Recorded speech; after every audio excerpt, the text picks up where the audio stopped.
While most mothers' first advice to their kids are to be kind and love others, or you can do anything as long as you try, my mom told me, listen son, never stick your dick in crazy. So I went ahead and dated a yandere. And hey, you can't blame me, because there's absolutely nothing wrong with trying out some of that toxic coochie. Sure, it was miserable, sure it was suffocating, sure it was scary, but that's what makes it fun. When it comes to life, green is where it's at. But that is the mentality of the sheeps, because sometimes you have to be the bull and head straight to the red flag. Did you watch Akame ga Kill and simp for Akame? No, you simp for S-Death. Did you watch Freerun and simp for Fern? What are you, gay? Of course you simp for Ubel. Did you watch Darling in the Franxx and simp for Ichigo? How about Ichi no, you Ichi ho? Give me 0, 2 and I'll come in 0, 1, 2 and 3. Because if you're like me and you love yourself some of that dark, goth girl coded, twisted yet caring and loving waifus, then you should go and read the completed manga Adabana, which features our girl Mizuki, who within the first 2 chapters shown that she's killed her best friend, told her mom to fuck off, toyed around with the police, then goes to a prison and laughs about it. Trust me, you will love her. The manga in itself is a murder mystery which is about our girl Mizuki, who killed her best friend Mako, and we don't know why. Especially because during the whole investigation, all of Mizuki's stories to the police suggest that they were inseparable and truly cared for each other. For one, Mizuki has a terrible mother who drove her son / Mizuki's older brother to suicide due to her constant pressuring of, well, being an Asian parent, you know what I'm talking about. But instead of grieving for her son, she pretended that he didn't exist and put all of these expectations to Mizuki instead. Now all she does is tell her to go study, don't make friends, only focus on yourself, and do not go to Tokyo Disneyland, because that is for pussies. You know what, on that note, I can actually kinda agree with her. Then comes Mako, who got into a car accident when she was young that killed her mom and injured her dad to the point where he can't work, so she had to take care of herself and her father by working a part-time job for her uncle who runs a ramen shop. All the while, she also has a stalker because she's cute, I guess. I don't know, I'm not a Minecraft YouTuber. But these two, knowing each other's struggles, managed to rely on each other and got so close to the point where they become... They seem to be very good friends.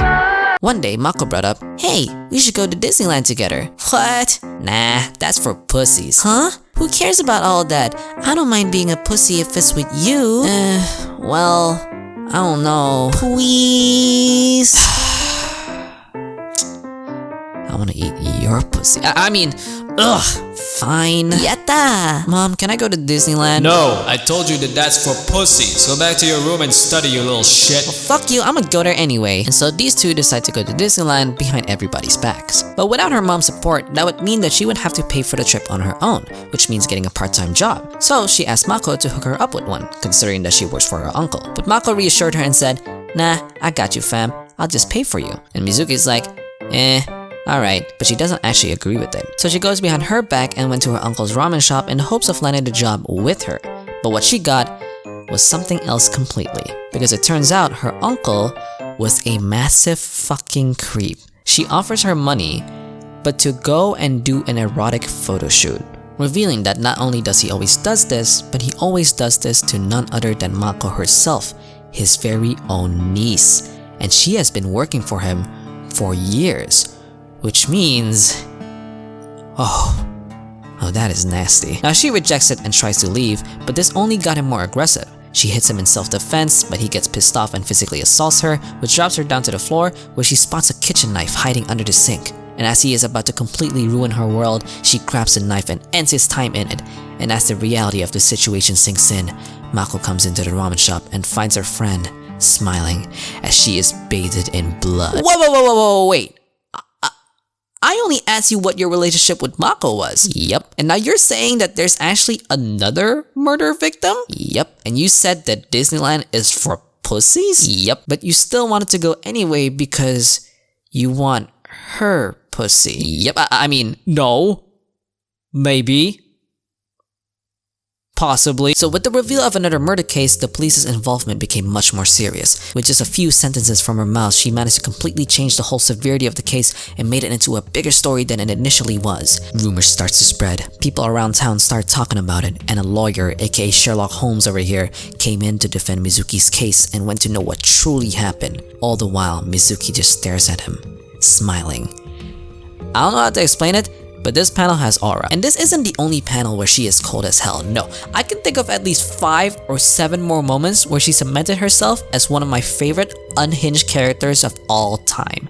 And yes, I am being serious. Within 28 chapters, she did what Ayano Koji couldn't do with 3 seasons of full animation. Heck, I even read the light novel of Classroom of the Elite, and I still felt more love for my girl Mizuki than the bad boy of anime. Because what sets Mizuki apart from the others is how not only is she smart and ruthless, but she does things for her own gain and always gets it. Even when she quote-unquote loses, it is actually a win in her eyes.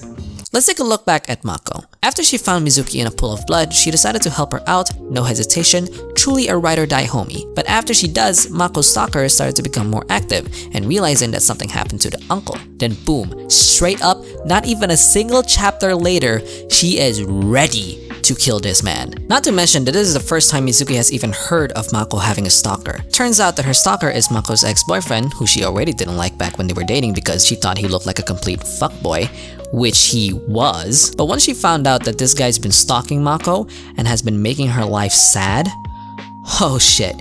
Cue the King Von music, baby. If Mako is a ride or die for Mizuki, Mizuki is a ride or die for Mako. All sweat, full balls, you mess with my girl, you mess with me, motherfucker type shit. Hell yeah, friendship is magic, baby. And now you're thinking, well, if Mizuki loves her so much, then why did she go and unalived her? I mean, if it isn't obvious enough, it's because she didn't. Yup. This shit just got more juicy. Psych bitches, not only is this manga a murder mystery, this is also a story of revenge. Because Mizuki, in fact, did not kill her best friend slash girl who she is definitely gay for. I think that kinda counts as a spoiler because that reveal is near the end of the manga, but fuck it. I feel like to really sell it to you guys, I need to tell you all the tea. So why on earth would she take the fall and go to prison for something that she didn't do? Well, that's because she didn't. Remember that from what I've told you, they are still in the police interrogation stage, and during this stage, she is still revealing information that the police just simply cannot afford to let go. Meaning whether they like it or not, they can't give her any prison sentences until she is done. But remember again when I told you guys how Mizuki always does things for her own gain and how she still wins even when she loses? But I also said that Mako is someone who she truly cares for, and Mako also has 2 stalkers that has been making her life miserable. Yeah, that's because Mizuki is doing all of this to take revenge on these 2 pieces of shits. Remember that all the flashbacks I've told you guys about were stories that are being told by Mizuki. But had anyone stopped to think that maybe she is lying to the police? I mean, we already know that she's lying about the fact that she's killed Mako. What if she is also lying about the fact that she's killed her uncle? Because spoiler alert, she is. Throughout the entire manga, she did not kill a single person directly. Her goal is to ruin the lives of the people who killed Mako and made her life a living hell. And turns out that there are even more than the 2 creepos that I mentioned in the beginning. And in this 28 chapter manga, she managed to successfully reenact her revenge in full. And she does so in spectacular fashion. Not a single loose end, not a single struggle, not a single oh shit moment where you think something is gonna go wrong. Nope. By reading this entire manga, you just get to witness a true master at hand as she showcases her craft in the perfect art of revenge. Mizuki does not only manipulate the antagonist, she also manipulates you, stealing your attention, time, sanity, and heart. And I wouldn't have it any other way. Adabana is one of my favorite short mangas to date right now, and it also has one of my favorite female main characters of all time, and I recommend you all to read it since it's pretty short and you can easily binge it within a few hours, so I'ma give it a very solid score of 9 out of 10. Now if you'll excuse me, I'm gonna go back to jacking off.